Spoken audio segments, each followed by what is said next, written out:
Chers agents de sécurité, bienvenue à votre capsule Info 14.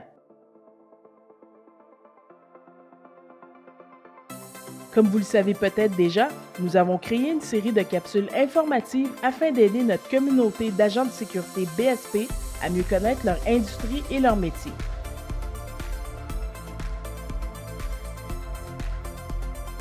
Aujourd'hui, nous allons parler des primes d'agents de sécurité.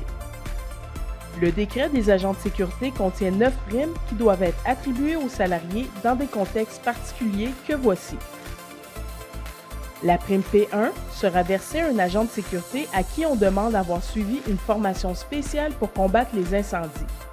Sa prime sera de 35 cents de l'heure.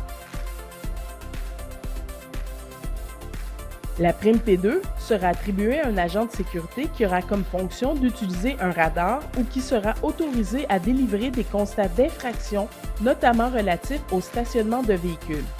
Cet agent aura donc droit à 55 cents de l'heure de plus.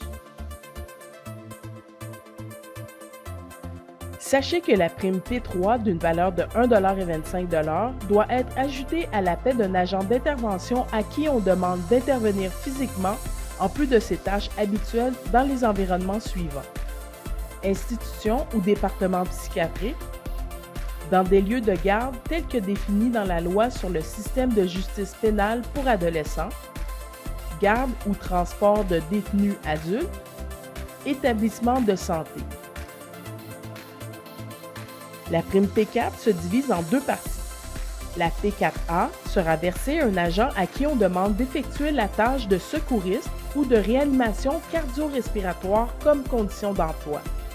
Dans ce cas, l'employeur devra verser 40 sous de l'heure supplémentaire. Ensuite, la prime P4B donne un montant supplémentaire de 20 sous de l'heure à un agent à qui on demande d'utiliser un défibrillateur cardiaque comme condition d'emploi.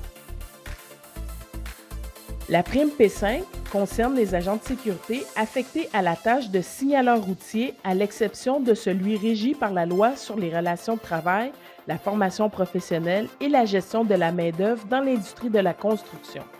Cette prime est de 50 sous de l'heure. Si on demande à un agent de sécurité de travailler avec une arme à feu, la prime P6 demande à l'employeur d'ajouter 2,50 $ à la rémunération de son employé. Selon la prime P7, un salarié qui doit utiliser son véhicule comme abri a droit à 2 $ de plus. La prime P8 a été supprimée du décret. Savez-vous à quoi elle se référait? Inscrivez votre réponse dans les commentaires. L'avant-dernière prime, la prime P9, est un avantage versé à l'agent à qui on ne fournit pas d'uniforme. Cet agent a droit à 15 sous de l'heure supplémentaire.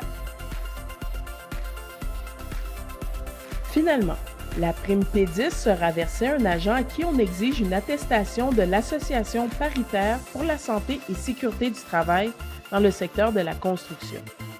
25 sous de l'heure sera donc ajouté à la rémunération du salarié. Notez bien que plus d'une prime peut être calculée à la fois. Si vous désirez plus d'informations au sujet des primes, inscrivez prime dans les commentaires et nous vous viendrons en aide. N'hésitez pas à liker, commenter ou partager cette vidéo. Merci pour votre présence et je vous dis à tout de suite dans une prochaine capsule Info 14.